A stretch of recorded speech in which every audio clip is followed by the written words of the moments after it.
जीवन की राह आसान बनाएं। बहुत समय पहले एक छोटे से गांव में मोहन नाम का एक साधारण किसान रहता था।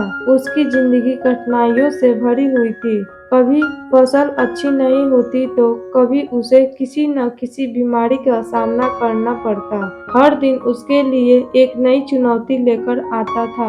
मोहन अक्सर परेशान रहता और सोचता कि जीवन इतना कठिन क्यों है। एक दिन उसने गांव के एक अनुभवी और ज्ञानी व्यक्ति बाबा शिवा से मिलने का निश्चय किया। बाबा शिवा गांव के सबकी मदद करने के लिए जाने जाते थे।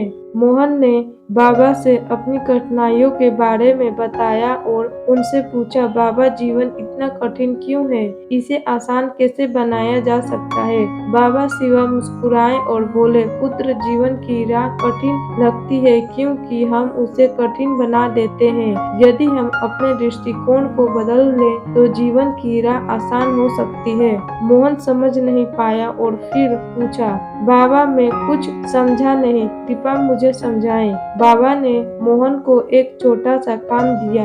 उन्होंने कहा, यह एक खाली घड़ा है और यह कुछ बड़े पत्थर, छोटे कंकड़ और रेत, इसे भर कर दिखाओ, लेकिन इस तरह कि उसमें अधिक से अधिक चीजें आ सके।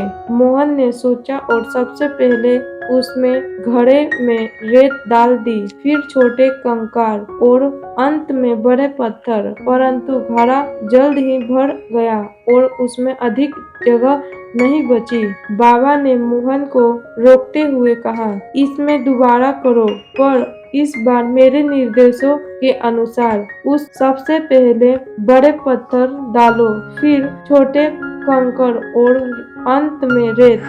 मोहन ने ऐसा ही किया। इस बार घड़ा पूरी तरह भर गया और सब चीजें आराम से आ गई। बाबा ने समझाते हुए कहा, पुत्र बड़े पत्थर तुम्हारे जीवन के महत्वपूर्ण कार्य है, छोटे कंकड़ साधारण कार्य और रेत वे बातें हैं जो कम महत्व की हैं। अगर तुम पहले महत्वपूर्ण कार्यों को महत्व दोगे तो जीवन की राह आसान हो जाएगी। मोहन को अब समझ आ गया कि जीवन की कठिनाइयों को कम करने का रहस्य है सही प्राथमिकताएं निर्धारित करना। उसने बाबा का आभार व्यक्त किया और नए दृष्टिकोण के साथ अपने जीवन की राह पर आगे बढ़ गया। सीख, जीवन को आसान बनाने के लिए हमें अपनी प्राथमिकताओं पर ध्यान देना चाहिए। जो कार्य सबसे महत्वपूर्ण है उन्हें पहले करें और बाकी सब कुछ उनके बाद। इस तरह जीवन की राह अपने आप आसान लगने लगेगी।